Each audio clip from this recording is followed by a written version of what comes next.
Hello, Stuart, the Unrepentant Atheist. We're going back many, many years. Jeff D. and Ashley Perrion. And a great call, actually. I recommend you listen to the whole thing.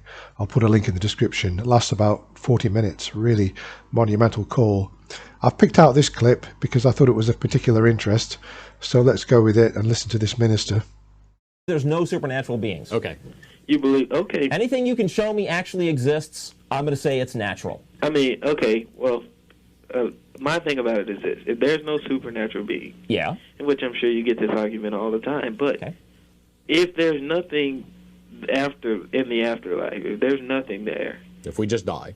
right, Yeah. why not? I mean, because you're taking a gamble, whether you think Why? it's a gamble or not. Oh, You're you were taking talking a about gamble. Pascal. you're talking about Pascal's wager. Are you familiar with that term? No, sir. Okay. The idea that Pascal was a mathematician and Christian who came up with a relatively famous argument in favor of Christianity called Pascal's wager. He basically graphs out, right, there's two possibilities. There is a God or there isn't a God.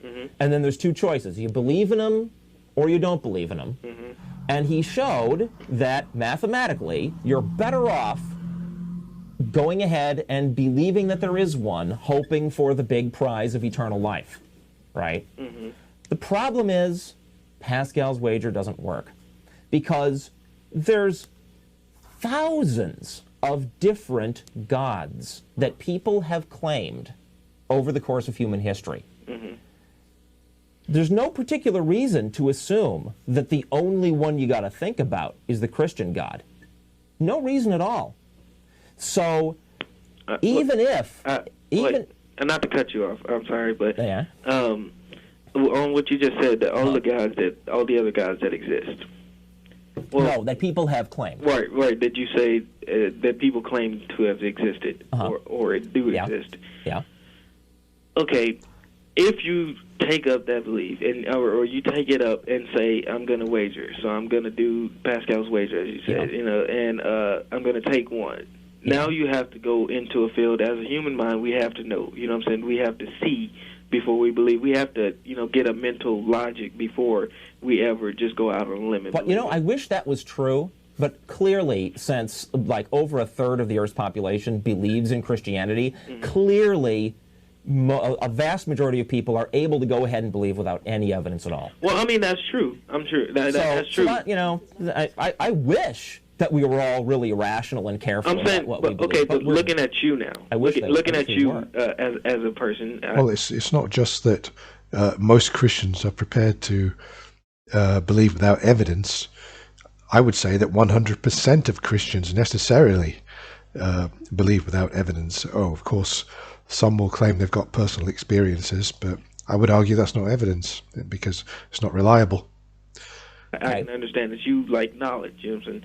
That you like... You don't like knowledge? No, I mean that you like... Why are we limiting this to me? Do you like knowledge or don't you? Yeah, I like knowledge. Okay. See, but I mean, I can't do no... It is better to actually believe than to just guess. Looking at me. All right. Okay, if I'm going to do this, if I was in your position, I was an atheist and I don't believe in God, but I'm going to do Pascal's wager and I'm going to take up one.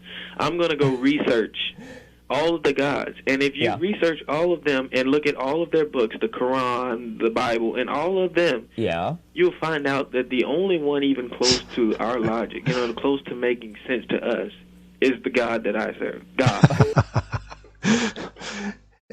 Any apologist, any minister of any religion coming onto this show would say exactly the same thing about their own denomination or about their own religion. That's why Jeff has got that smile on his face. No, and seriously, because all the other didn't you ones, start this by saying you're a minister? Huh? Didn't you start this by saying you're a minister, or was that the last caller? No. Are you a minister? I'm a minister. You're a minister. Okay. Isn't that your job to say stuff like that? I'm not taking your word for it. That's what I'm saying. That's why I'm saying the research is way more sense. Okay, so just to recap, we've got this minister calling in. He's already at this stage been on the line 20 minutes, and he's tried various methods to argue with the two hosts. Initially saying that they don't know the Bible well enough, etc., etc., and that if they're going to criticize Christianity, they should come at it from a position of strength of knowledge, and so they need to do more research, assuming that they don't know the Bible at all. And then eventually, when they've pushed back on that, said, well, we've read the Bible, etc., etc., we just don't think there's the evidence. He's turned to this Pascal's wager thing. What if you got to lose?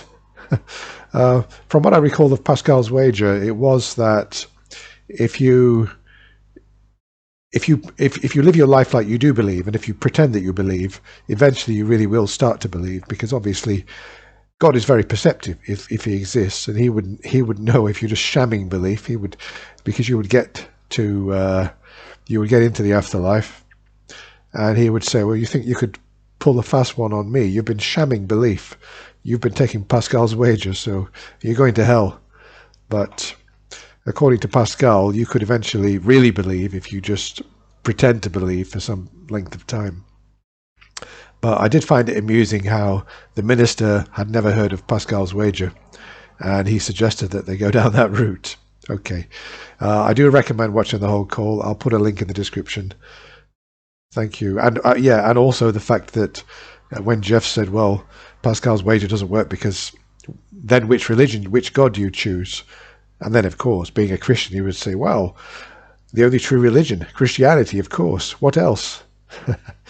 Okay, bye for now. I'll be back soon. Oh, by the way, I've got COVID, but the show must go on, COVID or no COVID. So I'll still be making videos. Bye for now.